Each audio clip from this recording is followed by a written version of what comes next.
On board with our race leader, Justin Allgaier, as he has led a total of 29 laps. That's the most in his Young Nationwide Series career. He is a second leader. Paul Sitter, Ricky Stenhouse Jr. led the other 7. He's got a 3.9-second lead over Trevor Bayne. And there, as you look back a little bit further, that is the 88 of Brad Keselowski. That's a battle for 5th with Eric Darnell. Well, Marty, you know, when you see the in-car camera of Justin Allgaier leading this race, it looked like it was easy. But his arch race at 130 miles an hour. Spin into turn 1. Right between turn 1 and 2, the 05 car of Casey Atwood has stuffed the back end of the car into the wall.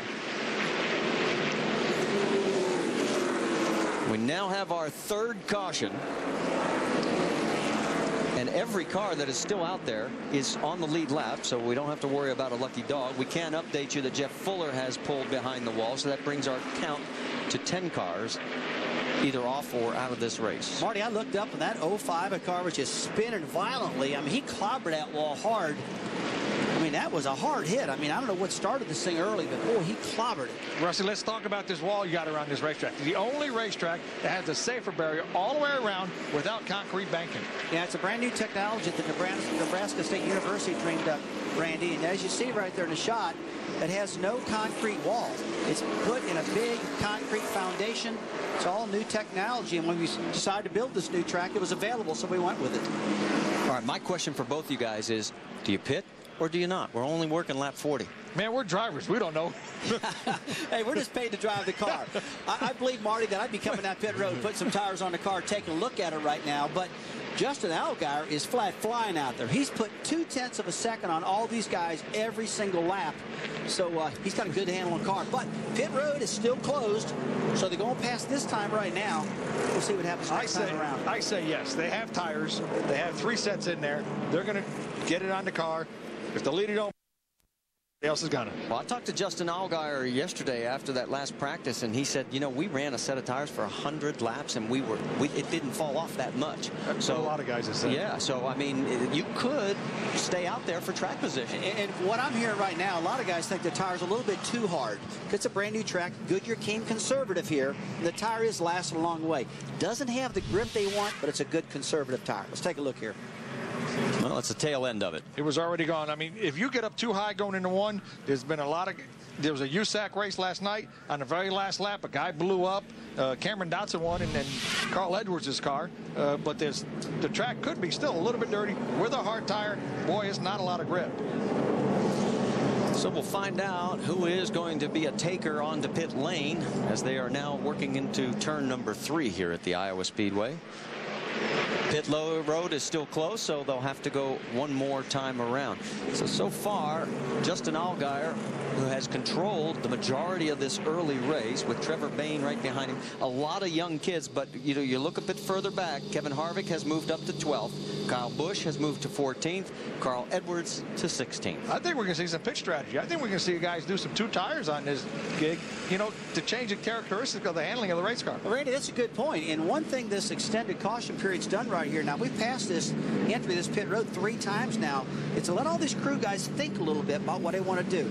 Is it the right choice to shoot down right now? Or maybe we should do 2 tires like you just said. Stay out for a while. Whenever you pressure somebody into something, make a decision quick. Sometimes it's a wrong decision. They've had time now. Let's get an update on the 12 car of Justin Allgaier. Jack? Well, Marty, if you go inside Justin Allgaier's car, you see a sign over there on the side of the seat. It's a tribute to Chad Walter's godfather, who passed away last night. They quickly did that in loving memory of Joe Zumo, who passed away unexpectedly. They're getting ready to pit. Car's been a little bit loose. They're going to change the air pressure just a bit. Believe it or not, just before the caution, they told Justin, slow down a little bit.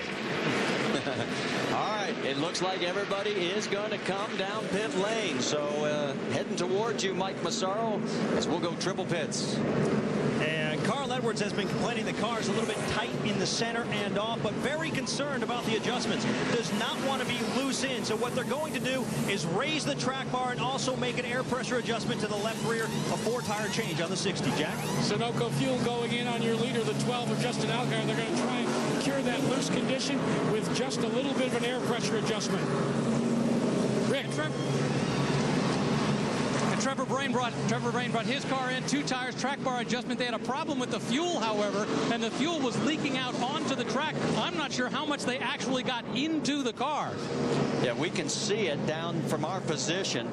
And Brad Keselowski, the big winner in the race off pit road. And you can see that, boy, Stenhouse drops because he took 4 tires. So did Kyle Busch. But interesting strategy here in the early going at Iowa. Well, Randy, you called it. I mean, this tire's a little bit hard. It's running good. It's holding up good. Guys say, why do I need 4 right now? Let's get 2. Let's get to track position. And that's what you see now. A ton of these guys.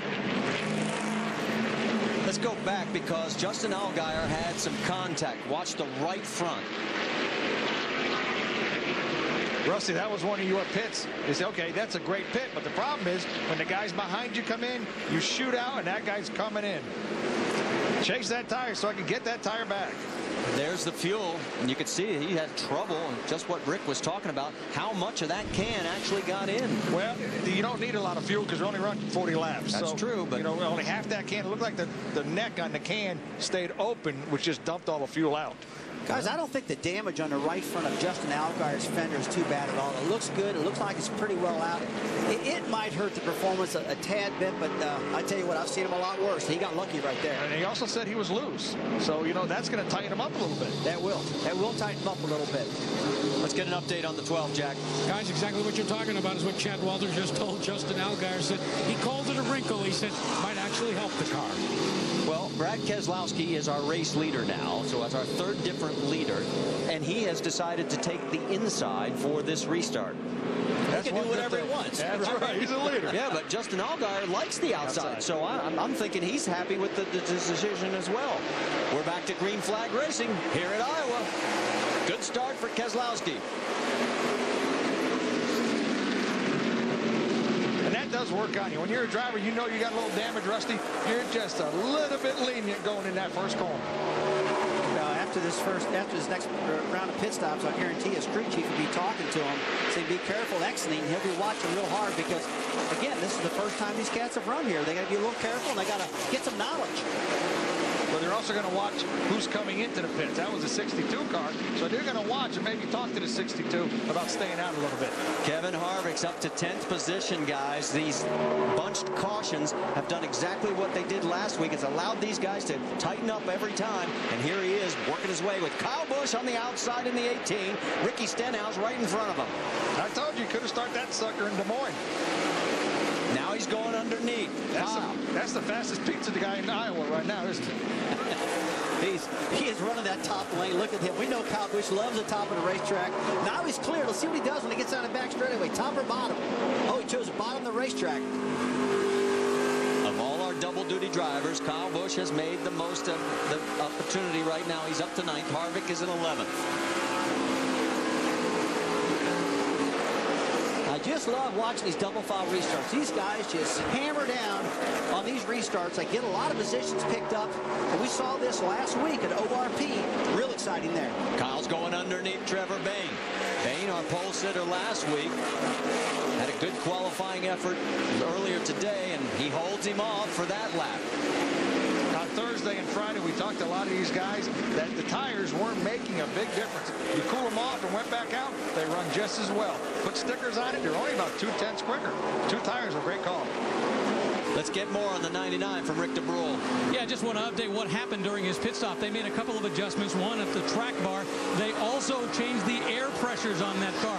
He said he thought the car was running fairly well. He said it really is more of a driver issue. He needed to adjust. Mike? And Rick, just want to remind everybody out there, this is not Kyle's first race here in Iowa.